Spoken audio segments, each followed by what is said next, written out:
Hi. Hello, everybody. How do we situate ourselves in the face of complex trauma? We know that our clients come in with a whole load of vicarious and intergenerational fear, terror, rage, overwhelm, depression, despair. We know their bodies contain intergenerational complex trauma that's really on the top, on the surface of who they are, because that's most of that is not theirs. And one of the problems for us as healthcare workers is we get so much of that on us. So the way we situate ourselves in the face of trauma is critical to our own burnout, self-care, ways of actually helping clients.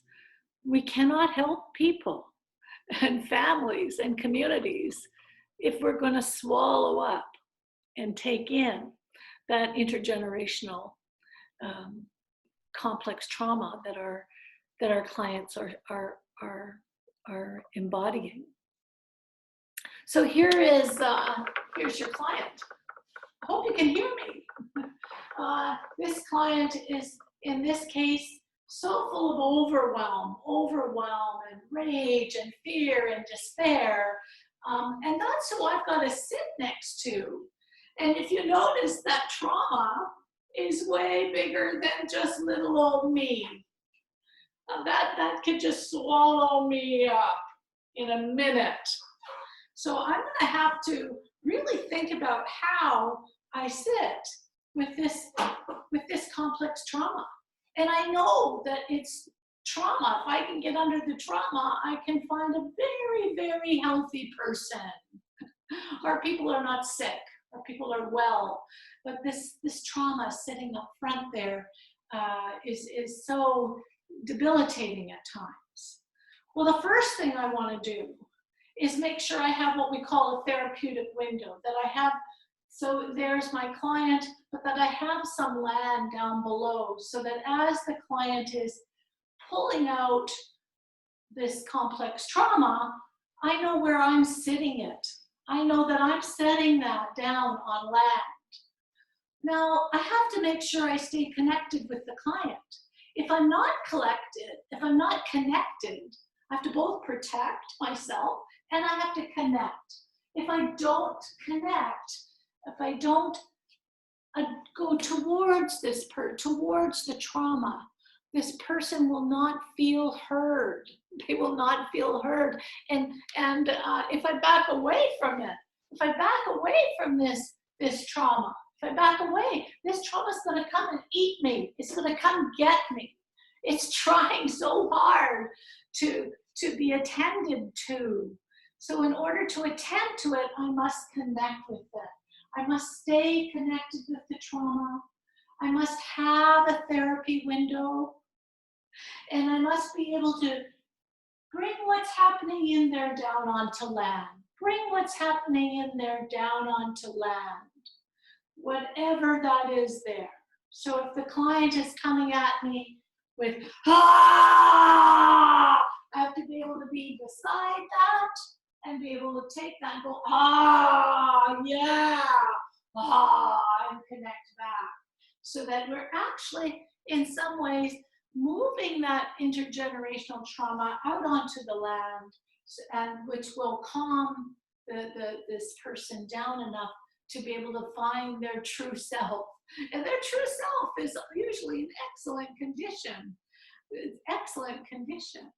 So if I am this intergenerational trauma, whether you are sitting or standing, if I am this trauma and I'm coming towards you and I'm, ah, if you back up away from me, I am just going to come and get you. Now, if you come on top of me, I'm going to withdraw. So you want to find that right space so that the trauma can be there and have a place. Whenever I'm sitting with trauma, even on this therapy window right now, even on this training window, I try to place my body sideways. So when I'm listening to to clients on session, on Zoom or in person, I am not listening like this to them. If I listen like this, whatever's happening there is going to come into me. It's going to come into me and it's going to make me kind of sick, right? And then I'm going to go home with this. And then where am I going to put it? Am I going to put it on my children, on my family, right? On the walls? So we really need to take care to connect. If I look away from you and talk over here and don't pay attention, you're going to come forward on me, or you're going to get bigger. But if I connect and I have a friendly, good face, you'll stay to be able to, and I'll be able to help some. But I have to be able to help with this part protected. So this is called connect and protect, so that you can bring your burnout levels down. The trauma survivor is just wanting to go forward and get somebody to understand and hear them. But we have to be careful how we do that, how we situate ourselves in the face of complex trauma. Often I hear people say it's a really bad suck of a deal that I get my trauma onto my people, or onto my family, or onto wherever. This transference of complex trauma, this transference of blood memory. Well, I want to encourage you to think about that in a little different way, to think about the transference of genocidal trauma as intergenerational knowledge. This knowledge is not your enemy. Intergenerational trauma is not your enemy. It's the thing that knows what happened. It's the thing that knows what we need to do next. If I didn't send some of my intergenerational trauma onto and forward to my baby, to my son, he wouldn't know at all about what actually happened viscerally. What this is that took place. We must remember, our bodies remember, our blood remembers, and we carry that forward so that you know what to do next for the next generation.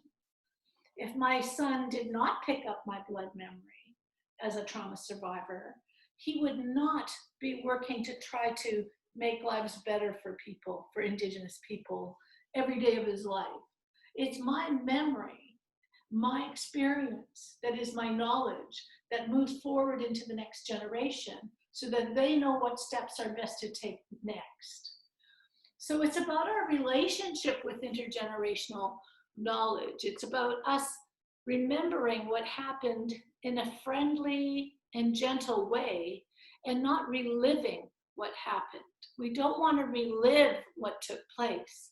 We want to be able to remember it in a bodily way so we know what steps we want to take next. Because as you know, trauma takes no rest. I mean, just look at pandemics. We're in one right now, right? We need to know what we did and what to do next. Our intergenerational trauma knowledge is what connects us to our ancestors and to our knowledge about what to do and what steps might be best for our people that are coming, for our children that are coming. So we do have to keep our blood memory intact. Connect and protect. Always connect and protect. Stay. And remember, even online, you have to connect and protect, because you will take it with you. And we will learn a whole bunch of other ways of cleaning ourselves off and attending to our own selves after we have been in the company of complex trauma. Take good care. Bye for now, everyone. Connect and protect, whatever you do. Bring your burnout levels down. We need you out there. We need you working. So don't take complex trauma into your body head on. Don't do that. Bye for now.